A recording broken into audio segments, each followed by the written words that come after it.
Bom dia a todos. Este é o momento de reflexão. Fortaleça seu coração e repasse esta mensagem a todos que ama. Nosso áudio de hoje abordará a parábola de Jesus, conhecida como a parábola dos lavradores homicidas, que se encontra no Evangelho de Mateus, capítulo 21, versículos de 33 a 41, cuja leitura e comentários foram baseados nos livros As Maravilhosas Parábolas de Jesus, escrito por Paulo Alves Godoy. Houve um homem, pai de família, que plantou uma vinha e circundou-a com uma cerca, construiu nela um tanque e edificou uma torre, arrendou-a a uns lavradores e ausentou-se para longe. E chegando o tempo dos frutos, enviou seus servos aos lavradores para receber os seus frutos. E os lavradores, apoderando-se dos servos, feriram um, mataram o outro e apedrejaram o outro. Depois enviou outros servos, em maior número que os primeiros, e eles fizeram-lhes o mesmo. E por último enviou-lhes seu filho, dizendo: terão respeito a meu filho. Mas os lavradores, vendo o filho, disseram entre si: este é o herdeiro, vinde, matemo-lo e apoderemo-nos de sua herança. E lançando mão dele, o arrastaram para fora da vinha e o mataram. Quando, pois, vier o senhor da vinha, que fará para aqueles lavradores? Dará afrontosa morte a estes maus e arrendará a vinha a outros lavradores, que a seu tempo lhe deem os frutos. Esta parábola do Mestre contém profunda advertência à humanidade. O Senhor que construiu a propriedade e a arrendou é Deus. Os servos que foram posteriormente enviados para reclamar os frutos aos lavradores foram todos os profetas. O filho do dono da vinha foi Jesus, que também foi morto pelos lavradores.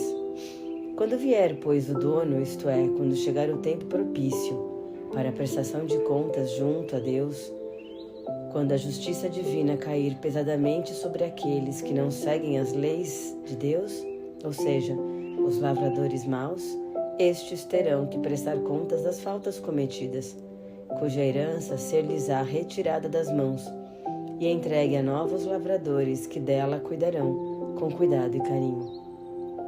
A humanidade continua a viver na vinha, da qual ela é apenas depositária, ou seja, todo o nosso planeta. Compete aos atuais habitantes da Terra respeitar a vontade de Deus, zelando pela evolução do mundo, realizando esforços para bem utilizar tudo que o Senhor nosso Deus nos emprestou, todos os talentos que Ele nos confiou.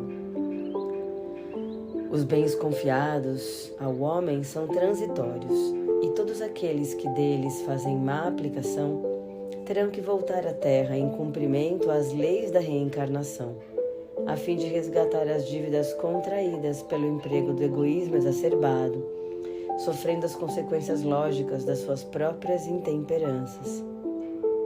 Costuma-se dizer que a semeadura é livre, mas a colheita é obrigatória.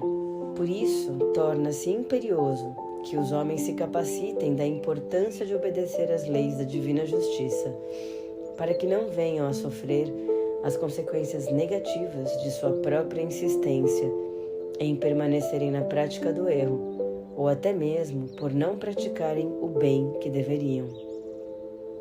O reino de Deus não vem por sinais exteriores. Precisamos construí-lo pacientemente em nossos corações.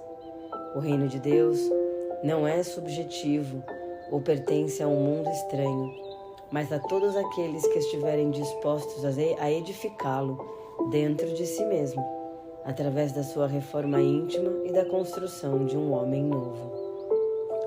A razão primária do preparo do povo de Israel para a gloriosa missão que lhe estava reservada residia no fato de ser a única comunidade monoteísta da época, o único povo que esposava a crença num Deus único e indivisível, tornando-se como decorrência a nação que apresentava melhores condições para receber em seu seio o Messias prometido. Por essa razão fundamental, o povo judeu foi alvo de intensa preparação por parte de entidades espirituais, sendo desta forma propiciado para o advento sucessivo de numerosos profetas e missionários, que foram precursores da vinda de Jesus Cristo. Não houve, entretanto, a ressonância devida. Muitos profetas foram apedrejados e mortos, e o próprio Messias, Jesus, foi crucificado. Muitas nações tiveram em suas mãos a viabilidade de disseminar o Evangelho, porém, possuídas pela glória terrena, pelo orgulho e pela vaidade, pouco ou nada fizeram a fim de corresponder às expectativas dos céus. O reino de Deus se fundamenta nos postulados do Evangelho de Jesus. A sua lei básica é o amor. A sua bandeira é a justiça. O seu escudo é a verdade. O seu símbolo é a paz. Seu objetivo consiste em irmanar o gênero humano de modo a haver um só rebanho sob a tutela de um só pastor.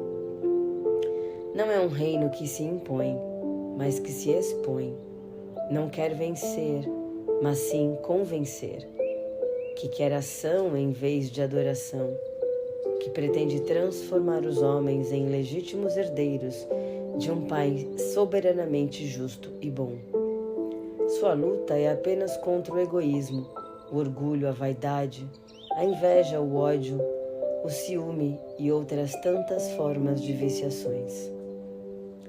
Deixemos, portanto, germinar e frutificar dentro de nós vinhas do Senhor, os frutos da sua bondade, sua misericórdia e justiça, de maneira a nos tornarmos seus tão esperados semeadores e lavradores do amor, seguindo os exemplos do maior semeador de todos os tempos, nosso querido e amado Mestre Jesus. Tenhamos todos um excelente dia na vinha do nosso Senhor. Que assim seja, graças a Deus.